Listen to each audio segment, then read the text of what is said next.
Chapter 1. Like every morning.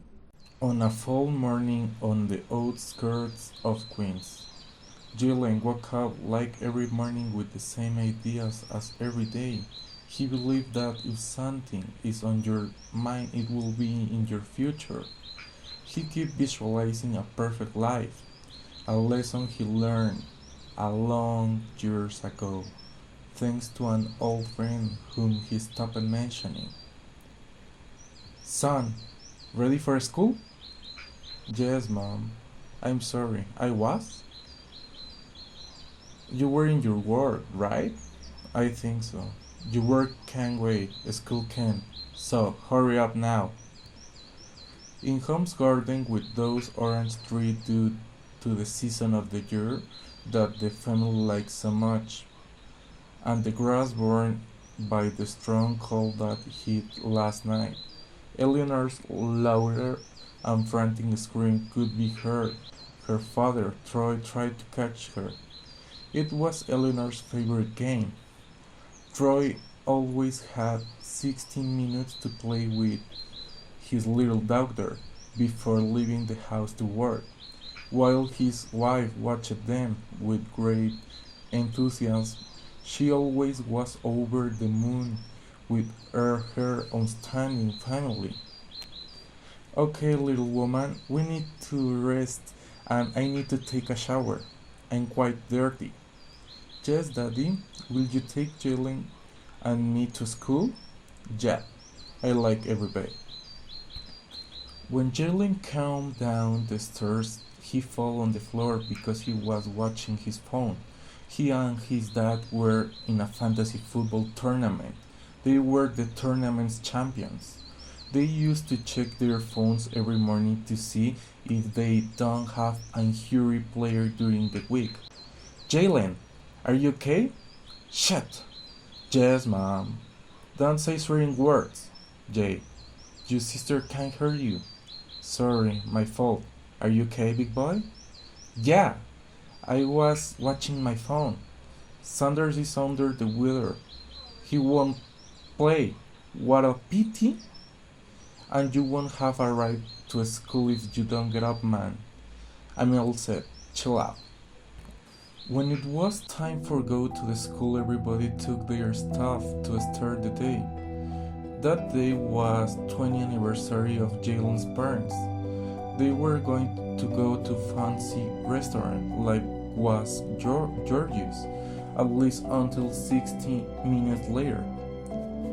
That day would mark 2 decades since the day decided to join their list forever. Having family was not really in Audrey's plans, but after so much time together, they had desire to share their love with children. Starting a family was always in Troy's greatest aspirations. A good job, a couple of decent vacations, a year, a car that allowed him to get around the city, make money, at least a little more than the average. He never had a simple life, but he never got the idea of having his own family out of his mind. At the end of the day, if it's your mind, it will be in your destiny, right? Troy is a simple man with simple thoughts. Audrey, on the other hand, of her husband, was a woman who always dreamed of being a big cheese, a recognized law firm. She had things well organized and well thought out. She never wanted to have a family, much less after the life of terror she had with her parents. Her father was a drug addict who rarely had a job. Her fell in love with her, and Audrey's mother didn't hesitate to abandon her and leaving her with her drug addict father. She was able to escape from home and managed to have a good life. She never imagined that her friend Troy, whom she met at rehabilitation center where she worked, would become her life partner, possibly due to her difficult childhood. They both had heart synchronized. It was complement they needed. A woman with complicated thoughts and a man with simple thoughts. After a long time of friendship, the happy couple had their first child, Jalen. He's a boy with thoughts that are even more complicated to describe, even though from the first day he was born he had love everywhere. He has always been a happy boy. He fondly remembers the weekend afternoons playing in the park with his father while his mother went out to breakfast with her friends or whatever else she wanted to do. Jalen and Troy loved to throw the baseball, and when other parents with their children gathered at the park, a real baseball game was organized with their pitcher, catcher, first baseman, second baseman, third baseman, shortstop, left fielder, right fielder, and the bar. They were golden times for the family. Jalen learned to be a good man with the example of his father, and perfect complement is the love of his mother. Since he was growing, he learned to care, protect, and respect his mother. She was always treated like a queen by her two knights. There was nothing that Jalen wouldn't do for his mother, even though Audrey was always a strong woman. Jalen always felt the need to protect his family, even protecting his father, and that feeling was only reinforced even more with the arrival of his little sister, Eleanor. Jalen's thoughts were different. Sometimes it was greatest driving force to create and build the things he wanted for his life and his family, but sometimes his own mind was the one that was against him. Jalen knew he had to learn to control that part of him. He could have all the answers or no. Little Eleanor was still very young to understand the world. She was barely at an age where she was beginning to construct more abstract thoughts. Since she was only 5 years old, Eleanor was a girl who came to right family as something unexpected. The initial plan was just to be a family of 4. But on September afternoon, Audrey felt something strange herself. They weren't the common symptoms of dizziness, food cravings, or any other type of sensations that a pregnant woman suffers. No, that is it. It was different. She suddenly felt a terrifying fear and chill as if the breath of death crossed her body. That moment was quick, but she would remember it forever because for her it was very weird to feel that sensation, and immediately after she felt something in her belly. She felt the life inside her. It was the same feeling she had when she was pregnant with Jalen, only without the terrifying feeling before the feeling of life in her belly. Eleanor was born with complications and immediately became a giant light, a lighthouse on the maritime coast that guided the lives of the family. Audrey was the queen and Eleanor the princess and the adoration of the family. Troy always told Jalen that he had to take care of her until Eleanor was old enough so that they could take care of each other. But Jalen knew that even if the years passed, he would always protect Eleanor. He would never let something bad happen to her. Eleanor's thoughts were of joy and love. On their way to go to have another easy day, Jalen asked his family to take a break in a gas station that he saw. "Why do you need to rest?" "I need to go to the restroom." "Is that so?" "Yeah." "But you went before to leave the house." "Dad, I really need to go." You'll also need to go? No, but if Jalen needs it. Daddy, we are going to arrive late. Only a minute, Dad. Okay, but hurry up, man. Yes, I promise you. Jalen only wants to see this beautiful girl which he falling in love. She can't help to lose in her smile. Something happened in his mind which she was near to him, something that he could explain, but every moment that he spent time with her were special. Nat was girl name. She was working in the gas station when Jalen got there. What's up, Nat? Hello there. What's been going on? Nothing important. Only one day more. Yeah, I catch you. Nothing interesting happened here. I know. Why don't you just work somewhere else or study something good so you can have a different life? We don't all have the same opportunities and resources, you know. I always wanted to have a family like yours. Hey, I think your dad is calling you. Who will be the man my dad is talking to? I have never seen it before. Uh, they look a little angry, don't you think? Yes, maybe he is a fan of Yankees or Angeles Rams. My dad gets a little bad when his team lose and yesterday they lost. Maybe, but even your mom looks a little distressed. It's true. I better go back then. I just wanted to stop by to see you and let's catch up. I'm having a party for my next birthday and I'd like you to be there. Great. How old are you going to be? 23. I thought you were bigger. You seem to be bigger. Thank you. I didn't mean that. I'm kidding you. Everyone tells me that all the time. Maybe it's for the bird. I think you really have to go. Your dad looks upset. Maybe he's in the pickle. Oh yes, well, I'll see you next month.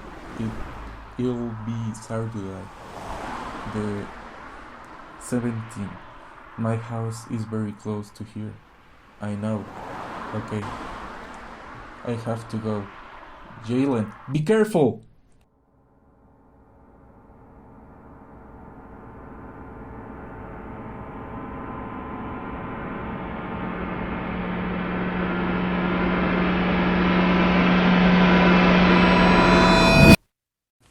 Chapter 2: The Breath of the Dead.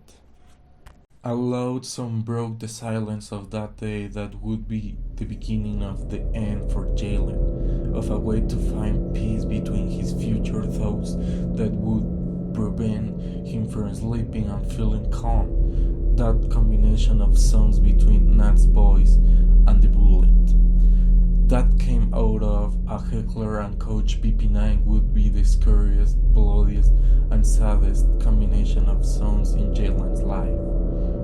The bullet hit a few centimeters for Troy's heart, but the next shots achieved their goal. The second bullet hit between Audrey's nose and left eye, giving up her life at that precise moment. Her last act was to try to save her little daughter, who was sitting right behind her. The attempt was useless. The third shot would stain that afternoon with the blood an innocent and pure soul, closing her tender and loving gaze, a gaze that the last thing she observed was her brother running desperately in the direction of the man. Jalen tried to stop the massacre that was taking place, but a second before the bullet embedded in his small chest completed the objective of taking Eleanor's life. Jalen and she looked at each other. A lot of memories clouded Jalen's mind about how the first day he held his sister, the times they played together, the laughter and happiness. A lot of that would be over, that they would only be parts of a memory of life ended. Eleanor! No, Jalen, don't go out! Damn son of a bitch! Come here, Jalen! Dad! The keys are in the car. Quickly take your mother and Eleanor's from here. Dad! That bastard shot them down! Mom and Eleanor are dead. What? No. No! Who was that man, Dad? Why did he do this? Troy fainted before he could answer Jalen's question. Nat came over to try to help with something, but everything was confusing, everything was scary, and no one knew what to do. Jalen stayed sitting next to his father. He didn't dare to turn in to look at the car. He knew that his mother and sister were dead. He could to assimilate what was happening. There was too much information, too many thoughts. In a short time, the police arrived with an ambulance in which they quickly transport Troy. Jalen wanted to go up and be with his father, but a police officer prevented him from doing that. There were too many things to talk about and too many questions to ask. Jalen and Nat were the only ones who could answer the question because no one was at the gas station where the red event happened. Chapter 3 Memories. Jalen was sitting in a great chair worn and battered by years of use. His cousin Matt had in his bedroom. Sometimes he liked to sit there instead of sitting on his comfortable bed. Matt was standing because they were playing FIFA 20. And in the body language of gamers, playing standing is a sign that you are too focused, and Matt was losing 3-2 with 5 minutes left in the game. You have never beaten me, Jalen. This is impossible. You're always at first time. Bullshits. I still have time. Since I woke up, I was thinking that today I beat you.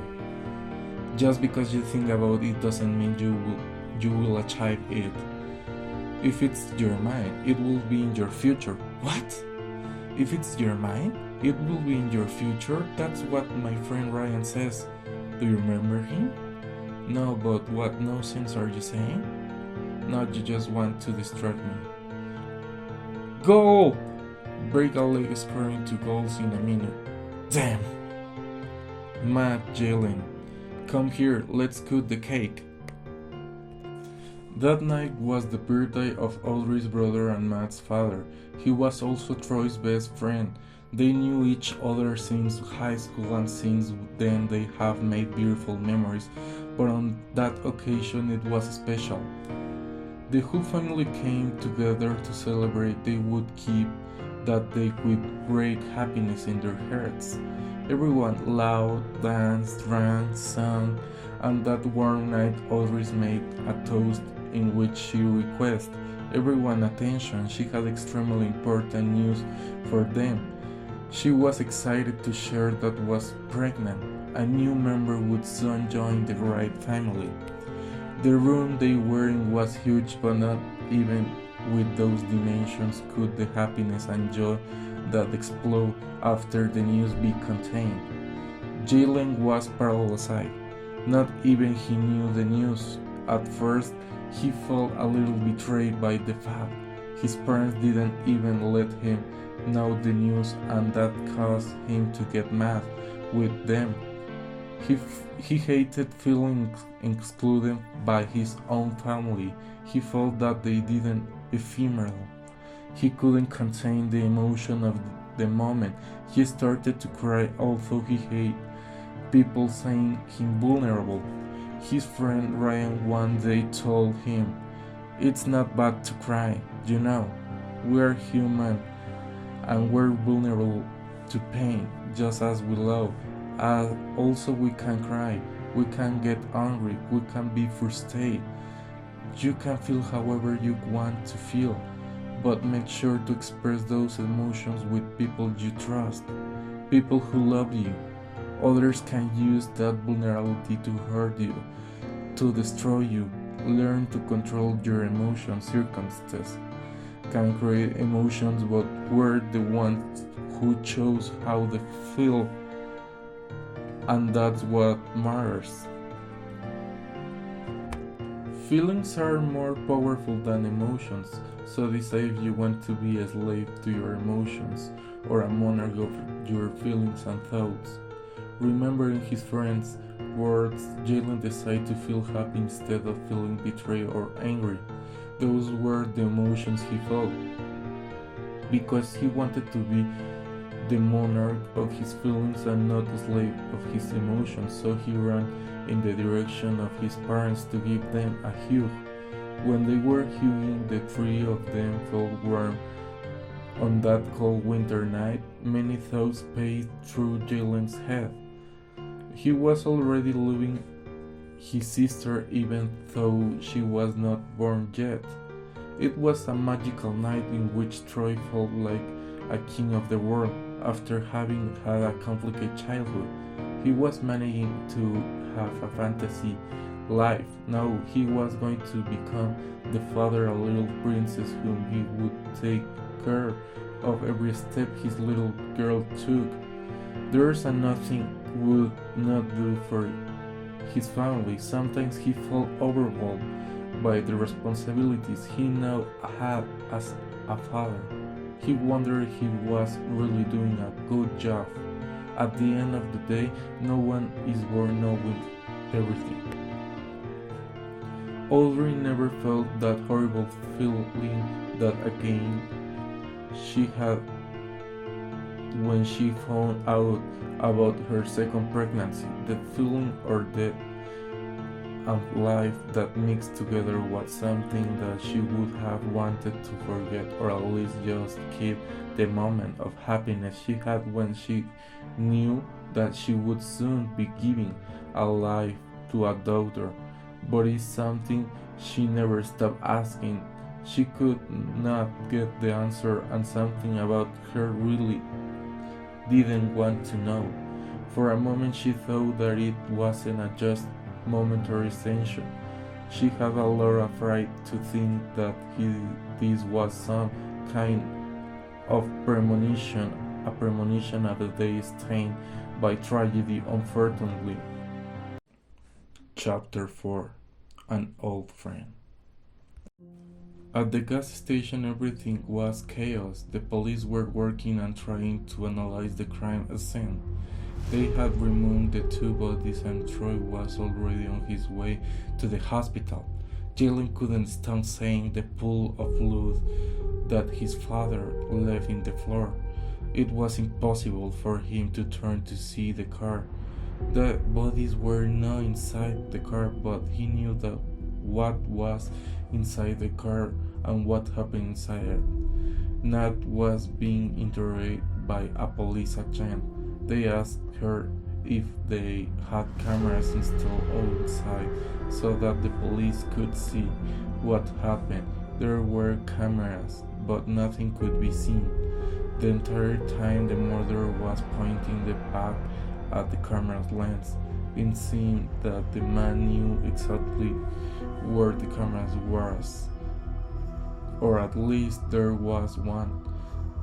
The only thing they could see was that he had a red cap on backwards with a phrase in the center, "Make America Great Again," and on the left inside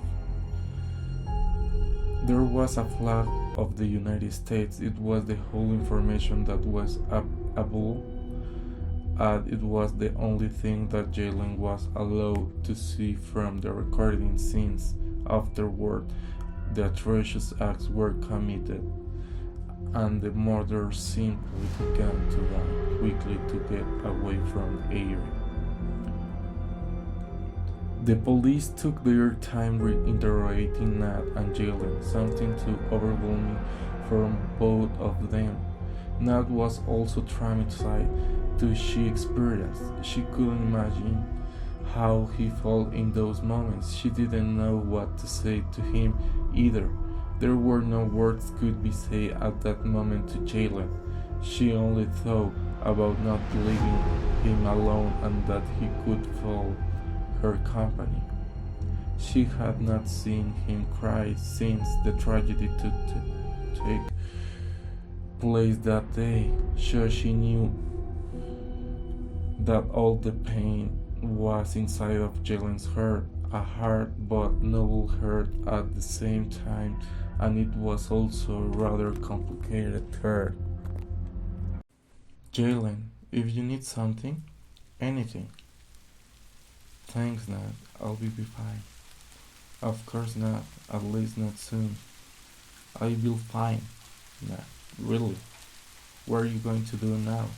I'm going to see my dad at the hospital. I'm with you. Nat, I know you want to help me and I appreciate it so much, but I need and I wanna be alone. I'm gonna be fine. You're not going to look for him, are you? Whom? You know. Don't know. Jalen, you can't. See you soon. Take care of yourself. Bye.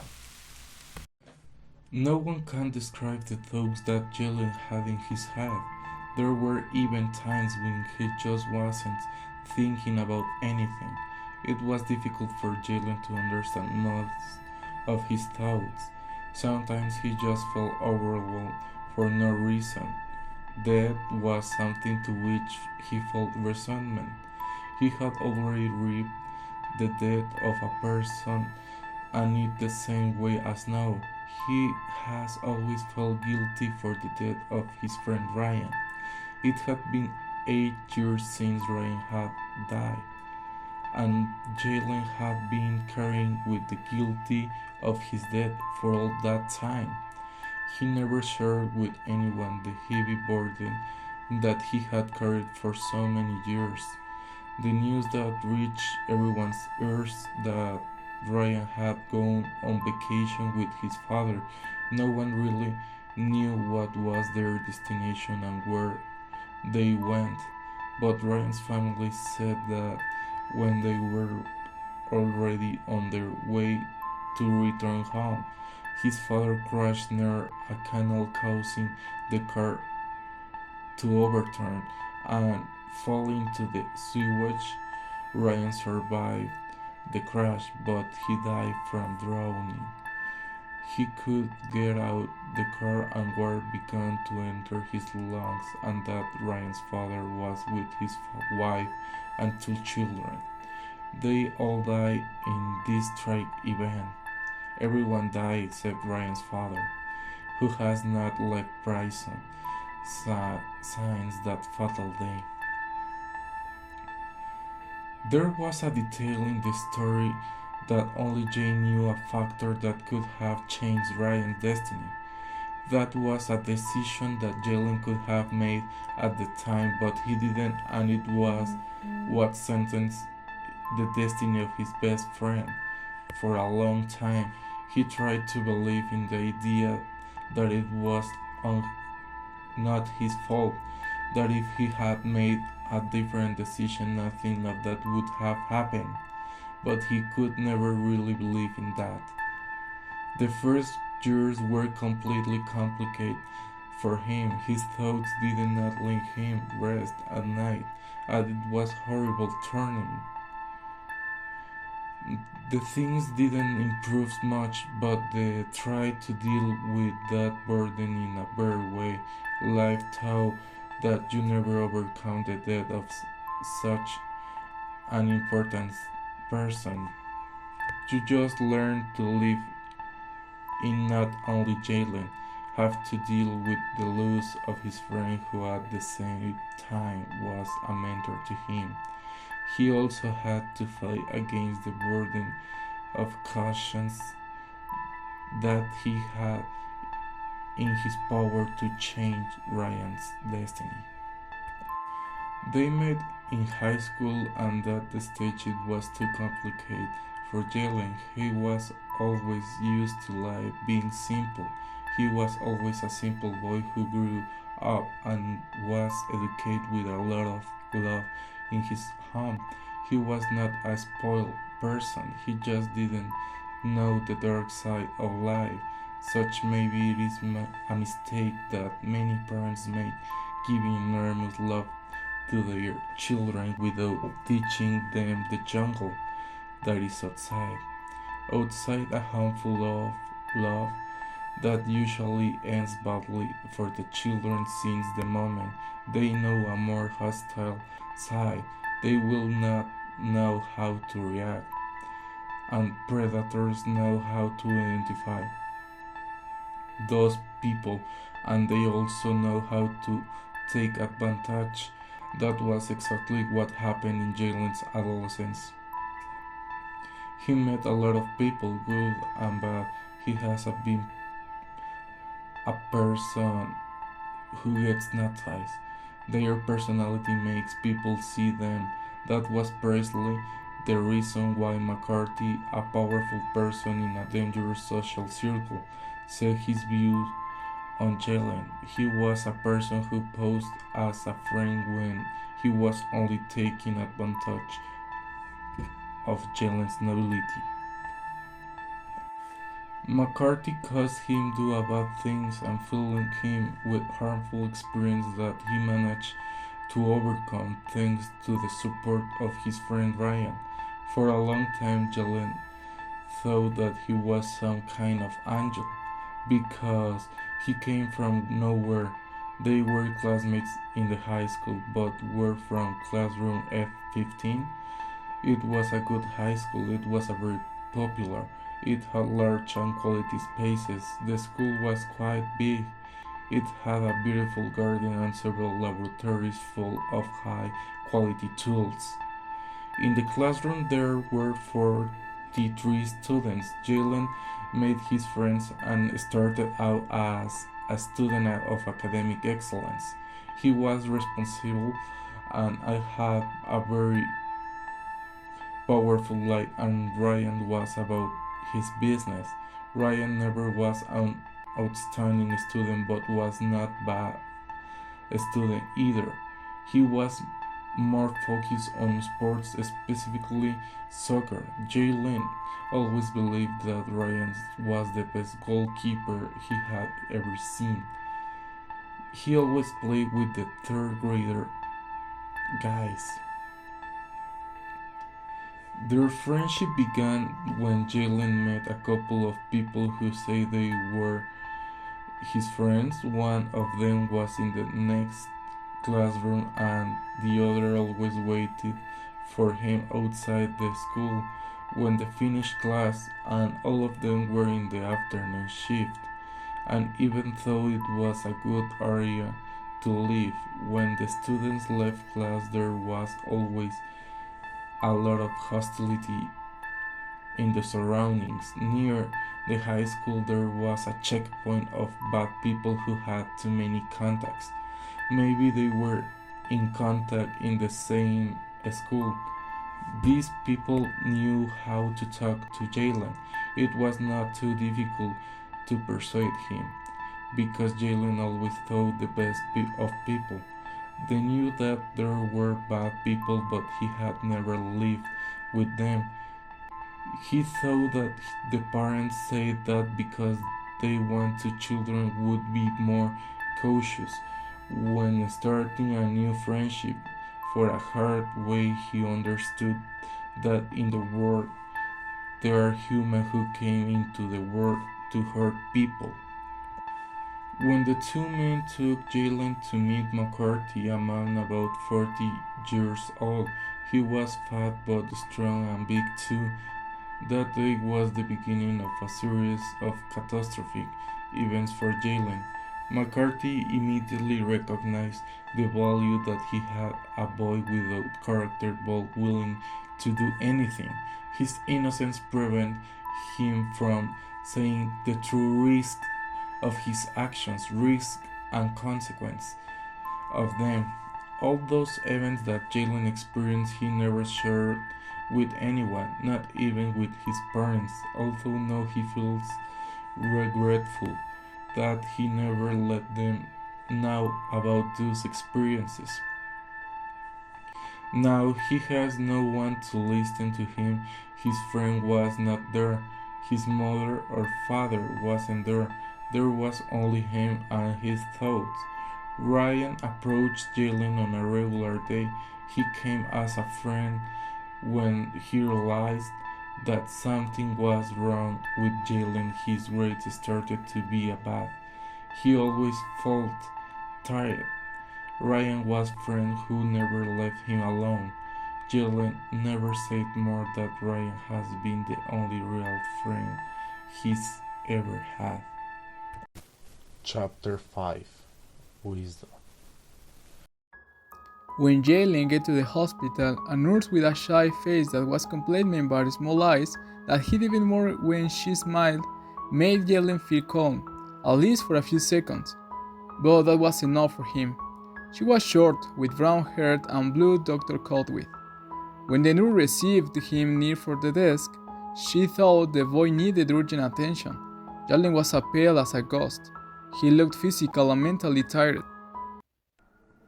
Hello, come with me quickly. There is a doctor available in his office. I'm not here for a checkup. I came here to see my dad. Who is your dad? Troy Wright. Let me see the system. Thank you. Sure. Are you okay? You look too pale. Is that blood? I am fine. Yes, it's blood. It's my dad. The nurse couldn't say anything anymore. She understood that Jalen was trying to be kind, but he started to lose his cool. So she began to quickly search on a quite modern computer. Your dad is in intensive care. He had a bad accident. I know. Where is he? You can see him today. Maybe if I could talk to your mom? She died this morning. Where is my dad? Boy, I'm really sorry, but I don't. Motherfucker, tell me where is my dad? You can see him today. I'm so sorry. Damn it! Tell me where the hell he is. You're stupid. I'll see it myself on your computer. When Jalen tried to look at the computer to find information he was looking for, a security guard intercepted him, preventing him from doing his search. Jalen was taken to a room where the officer rests when one of their shifts ended. In the same room, the guards began to interrogate him in a so rude manner, which caused Jalen to become even more furious than he already was. The situation did not improve until his same nurse who had treated him a few minutes before arrived. Get your hands off me! I don't think so, Bory. Not if you hold your horses and tell us what the fuck you are. I don't have to tell you a shit. Give me your damn hands off me. We can't do this all day. Do you have something better to do, Murray? Nah, he cracks me up. The nurse wasn't there in the room when she heard all the noise. Before that, she had investigated more about Jalen's murder. She had not realized it, but in Troy's information there was more about what happened in that morning. Now she understood why Jalen was so angry. She could not imagine Jalen's pain. What are you doing? Trying to talk to this guy, but this dog is wild. Right, guys? Yeah. Knock it off, idiots. You're Jalen Wright, aren't you? Yes. I look a little more in your father's report. Excuse me. I wasn't quite sensible a moment ago. Can we talk? Yes, but without them here. Huh. Take a hike with dog. Come out for a minute up here, please. Huh. What if he acts like a freak again? He won't. Well, it's up to you. But if he does, it'll be your responsibility. And we'll kick his ass. So do me a favor, wild dog, and be a freak. I'm sorry for all that. I didn't know what happened this morning. You should have told me. I just wanna see my dad. I know, Jalen, but he's on thin ice. You can't do it, and even if you could, it's not a good idea. You have a lot of emotions in your eyes. Your dad needs peace, and he needs to rest. I can lose him too. You won't, I promise you. That's why you can't see him now. You have to let the doctors work, only they can stabilize your father. Alright. Do you have family you can stay with? No, but I'm fine. I'll wait here till I can see my dad. Jalen, you being here won't help your dad get better. I'm not going to abandon him. I see that you are a quiet stubborn. What do you think if when my shift ends, I take you to my house? I live alone. You need a place where you take a bath and take off those clothes. You also need to grab some lunch and rest well. No way in hell, but thanks. I'll wait here. I knew you'd say that. If today you do what I told you, tomorrow I'll do everything possible so that you can see your dad, at least just for a moment. So, take your pick. Do you promise it? I promise you, trust me. I don't usually trust people, but I have nothing to lose anymore. Good, finally we're on the same page. As long as we get out of here, I think these people don't know cleanliness. Yes, sorry for being so rude before. Don't worry, kiss and make up. Jalen waited for the nurse's shift to end so that he could go to her house to rest. His body was beginning to feel heavy, and he was already starting to feel starving. He had not eaten anything since last breakfast with his family. Even until his thoughts became weak to the lack of energy and food, he also missed his home. Jalen knew that he would never be the same again. An important reason why he really decided to go to the nurse's house was because Jalen did not dare to enter the house, his home. At least not for now, not too soon. When he met the woman again, he asked her for her name because he didn't even know her name. Jalen had never really cared about her name until now. The nurse's name was Alice. When they left the hospital, Jalen began to feel a little depressed. He didn't want to leave his father alone in the hospital, but also knew that it didn't help at all that he was there. It was better that he rest and be strong for his father, or for any other problem. Red traveled in Alice's car, a classy Dodge Demon V8, was the last memory she had of her grandfather, who was the man who educated her. She never knew her father. Not even her mother really knew who her father was. Alice never knew what it was like to have a family, but her grandfather taught him that it's not about quantity, it's about quality, a lesson that he always bear in mind in every aspect of her life. On the way to the Alice house, they talked a little. Jalen didn't feel like talking and Alice didn't know how to do. So she limited himself to understanding the situation and only talking when it was necessary to do it. That was until they go to her house and Jalen took a bath and ate some of the dinner she had. Alice wasn't a great cook, but she tried to make recipes found on the internet. The night before, Alice tried to make broccoli spaghetti. It wasn't her best creation, but it was enough for Jalen. It was a long night. When they finished eating, they talked a little about each other's lives. Jalen discovered that Alice was not like all the women he had met before. She also wonders about why those many things. She recognized the value of solitude, and Alice also appreciated the value of good company. For her it was important to meditate. A teacher taught her the is considered a cosmic vibration. It was the original sound of the universe. When a person pronouncing the was synchronizing with her mind and body, it was vitality for the thought. She understood it as if it were a cleansing of the brain, because she also loved to read. When Jalen observed all those books that Alice had in the pair of these beautiful mahogany furniture that was in her room, Jalen felt a little intimidated. He also liked to read, but he had never thought that a person could read so many books. It was simply amazing the collection that Alice had. Have you read all those books? Yes, at least the majority. Top notch! Do you really remember everything that is on those books? Not everything, but I remember most of it. So, what is the point of reading so much if you don't remember everything you read? How curious that you asked me that. Last month I finished reading the book by Siddhartha. Herman Hesse is one of my favorite authors, and in the book, there is a conversation that we could say was between a student and his life teacher. The student asked the same question you asked me: why read so many books if I ain't forgetting what I read? What was the teacher answers? He asked his students to pick up a completely dirty training that they had nearby and go to the river to get water. That's impossible. And the student thought the same thing, but the respect he felt for his teacher was too much, so he simply grabbed the strainer and gave to carry out the task assigned to him. After many attempts to get a little water to remain in the strainer, the student returned ashamed of his field. I failed. I didn't get the water to stay in the strainer. Those were the student's words. To which the teacher replied, "You haven't failed. On the contrary, you did exactly what I want you to do." What happened to the strainer? The strainer was clean.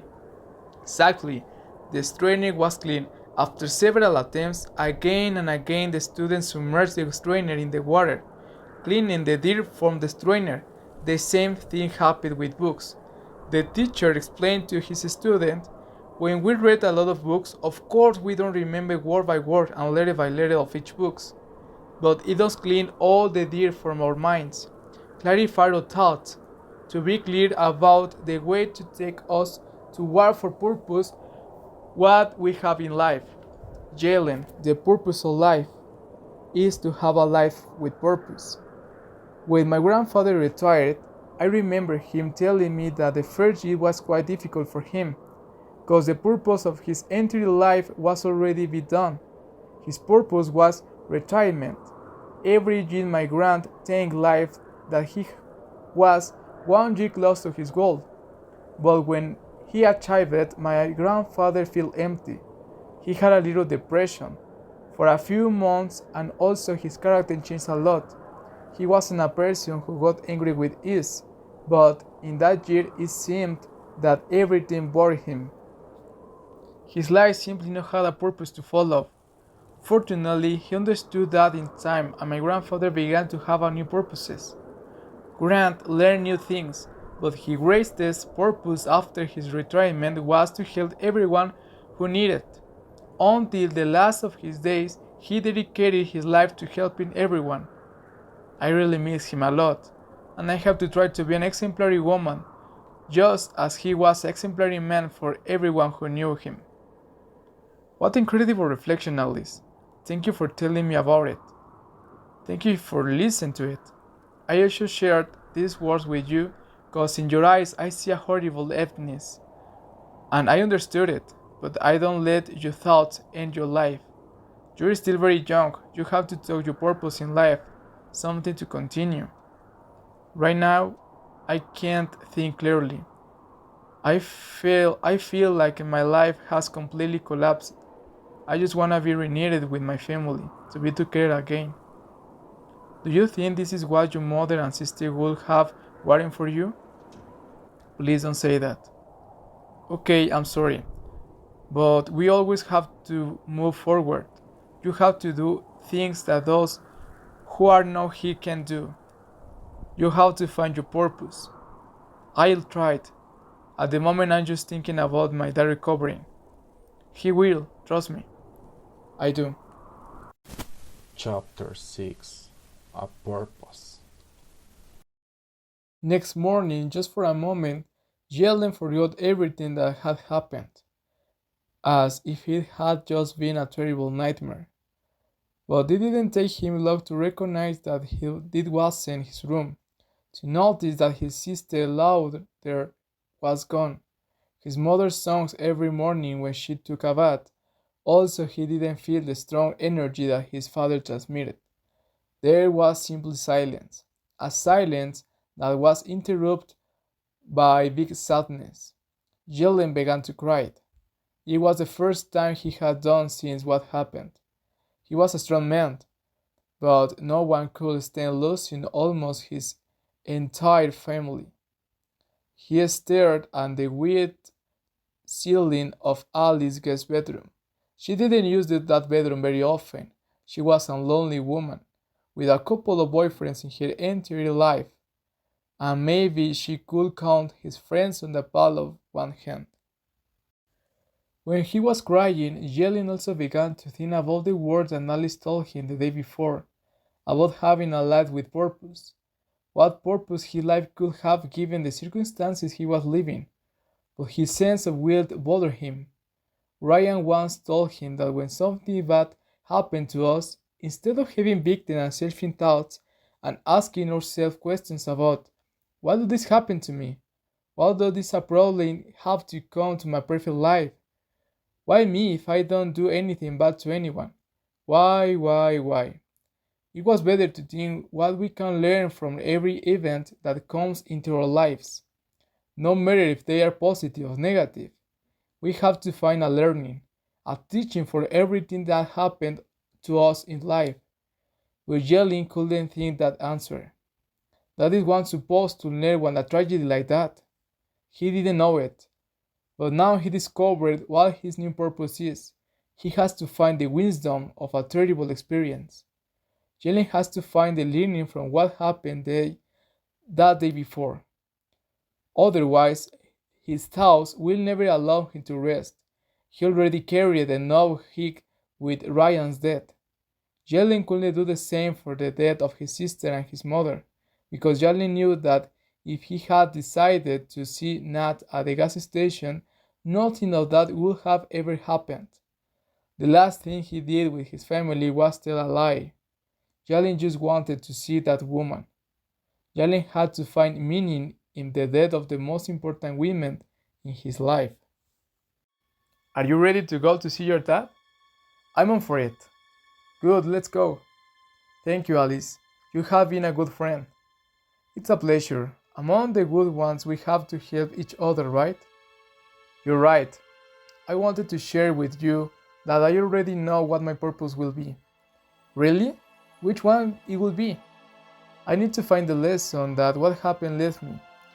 A long time ago, a good friend, just as you have been to me, told me that we cannot feel like victims on the decisions that life makes. We have to move forward, but move forward with learning. And honestly, today I don't find the lesson. I don't see the lesson in having lost almost my entire family. I'll take a trip alone. I don't know exactly where I'm gonna go. I only know that I have to do it alone. Once doctors assured me that my dad will be fine, I'll be able to go. Life has always been my best teacher. Now, I just have to go out and listen to what it has to teach me.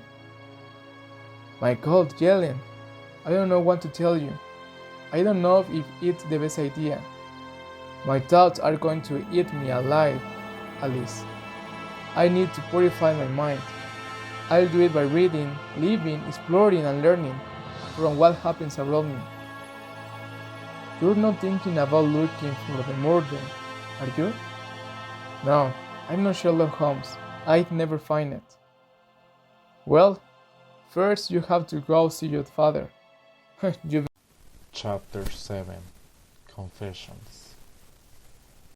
The hallways of the hospital seemed endless. Maybe it was Jelen's impatient, but he really needed to see his dad, see him alive. Unfortunately, that was the case. The first good news he had since what happened. Jelen finally had a scene of happiness at seeing his father alive. He was still delicate. Possible he would still have to spend many days in bed, maybe weeks. The first minutes on their meeting were emotional. They both cried with sadness, but also with happiness. At least they had each other. They had always been a good team, and his dad had shown him many times how to deal with problems. But this was too much for one person to live through and not go crazy. Jelen had to ask him one of the things that had been tormenting him too much. Who was that man? What were they arguing about? They were some difficult questions for Troy to answer, but he already imagined that he would soon have to answer each of them, although it was not easy. Troy answered, yelling about who that man was. The man caused a permanent change in Yellen and Troy's life. Son, I knew you'd have those questions. Just this morning I began to regain consciousness. I didn't remember exactly everything that had happened. At the moment he shot me, it was difficult to remember anything. I only heard 2 more shots. I knew that you weren't close, but I knew that your mom and Eleanor were in the direction that this motherfucker shot.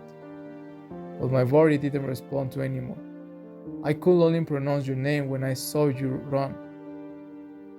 And then everything was darkness. I thought I died on that floor. It still took me a long time to open my eyes. I don't remember being put in the ambulance. I only remember the physical and emotional pain. Jelen, as you already know, I had a complicated childhood and adolescence. I have told you a lot about the things I did, but I haven't told you everything yet. For a long time I suffered from hunger, Jelen. Sometimes I was an entertainment for others. They organized fights in which I had to participate. If I won, they give me 50. If I lost, they give me 15. I grew up with a lot of hatred in my heart. I was angry with the world for the lives I had been given. So I was never afraid for death. I didn't want it, but I didn't fear it either. It was something that I didn't care about. That made me dangerous and valuably to certain people. I entered in a social circle that paid me to do jobs such as delivering drugs, stealing things for small establishments, or even a car tire. Obviously, they paid me what they wanted to pay me. I knew it was wrong, but not this worried me. I felt like I was giving the world what I deserved. I didn't feel proud, but I wasn't ashamed either. In the end of the day, I was being the person the world kept trembling on. No one cared about what I did. It was like I was a ghost. But there was a joke that crossed my limit. I thought nothing mattered to me, only that mission. There were problems between rival gangs, something that normally happened, but that time everything got out of control. They began to kill innocent people who live in the territories of the enemy. And I have never killed anyone, innocent or guilty. When I started to see much blood in the streets, I understood what I was in, the deep hole I had fallen into. I thought getting out would be easy as I got in. I was wrong, Jelly. Dad, I don't understand why you tell me all this. What does that have to do with that happening with Mama Eleanor? You have always been a egghead, but ready to spirit. Let me finish and you'll understand. Okay, I'm sorry. I don't remember the name of the idiot I worked for. But that time he asked me to accompany the thugs, the murderers of his team, so that I could become one of them. He offered too much money, yelling. It was the price to sell myself to the devil. I didn't accept the money. I was already disgusted by so much death, and I didn't plan to be the protagonist of more death. Despite the hate that I had to the world, the fact of killing a person was never in my mind.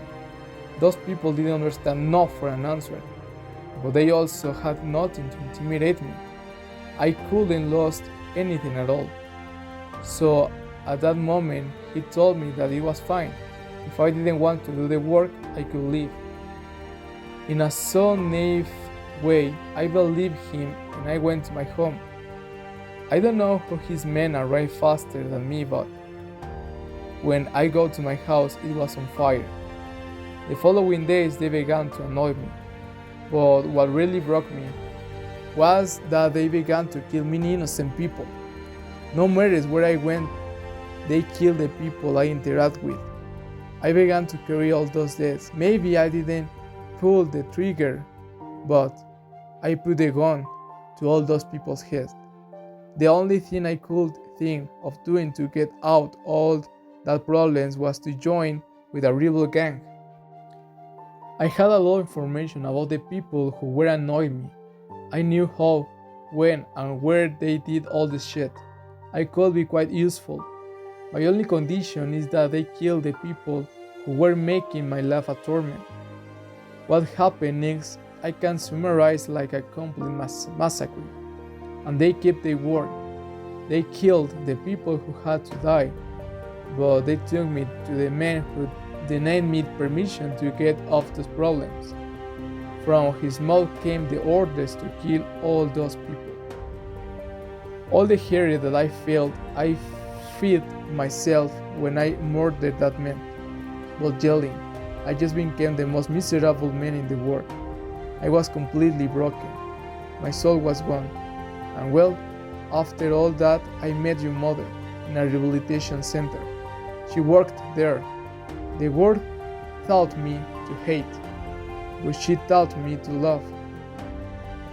We fell in love. A couple of years later, we had you and then Eleanor. I thought that my past had behind, and that I was man who had a second opportunity. My thoughts feel at peace of my life too. The man who killed them has a relationship with your past, right? He is the son of the man I killed so many years ago. I began him to live there. All that happened many years ago, I was a different man. They couldn't take in anything for because I had nothing. Yesterday I was the richest man in the world. And now he took away our happiness. They took everything, yelling, "Son, this is my fault. I'm so sorry, I have no words to express the pain and sorrow I feel. I took your mother and your sister away from you. I thought that I could leave the past behind. It was something that your mother taught me all these years. I was on cloud 9. I hope that one day you can forgive me. Dad, this is too much information. I know, I understand you, but it was fair that you know. I don't know what to tell you. You never told me anything about this. It's not something I am proud of. Damn, Dad, I understand many things you told me. I also did many similar things. I know, your mother told me. She saw it in your eyes. She tried to protect and save you, just as she did with me. But we both know, from our experience, that till you come closer to us, we will never be able to help you. If we remain locked in your thoughts, no one can get us out of there. Yes, when she told me that I was in my world is when I was locked in my head, trying to decipher the things that were happening around me. Yelling, don't let this consume you. Let me help you. We have to throw this together. Now that I know you're okay, I have to tell you that I'm going on a trip. I don't know where. I can only tell you that I needed to do it. I need to find a reason for all this that happened. Now I know that this man was not a coincidence. It wasn't a coincidence that he was at the gas station. It's a constant from your past that haunted you to your present. Now I understand that it wasn't my fault. I thought that if I hadn't asked you to stop at the gas station, they would be alive. The man was going to find a way to get us, to kill us. Your actions dictated your destiny, as well as the decision that I made. Possible one day they'll reach me. Before that happens, I need to find a reason for this. Even if you wanted to stop me, you can't do it in these conditions. I'm gonna deactivate your communicator so that you can ask to stop me. When they come to see if everything is okay, I'll be far from here. Possible, I will be in a bus to take me away from this city. If I don't do this, my thoughts are going to consume me. You are the strongest man, I know that.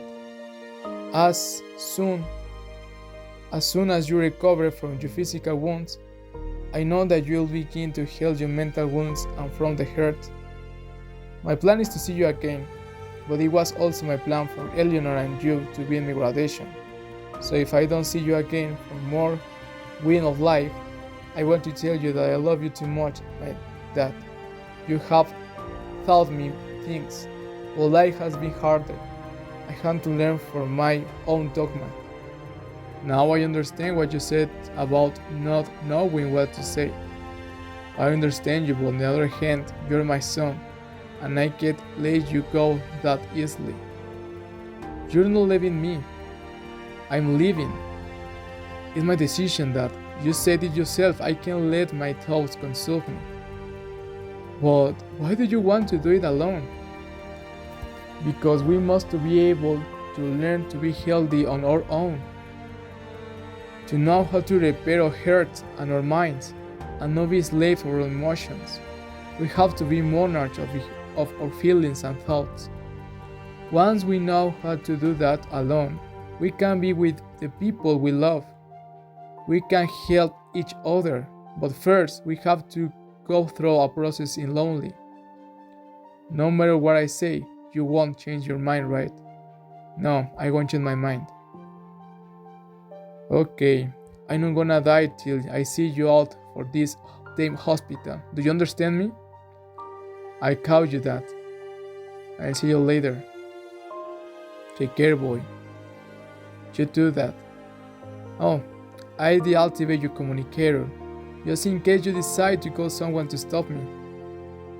You never leave anything to change. You're just like your mother. Goodbye, Dad. I love you. I love you. I break a leg. Troy tried to understand what was happening. He knew that he could not stop Jalen's determination. If he had not deactivated the communicator, he would have called someone to stop him. He knew that the only thing he could do was support his son, wish that everything it would be for him. Jalen would begin a journey in which he would be searching for answers to his questions, hoping that life would not give another bad joke, an uncertain future awaiting Jalen.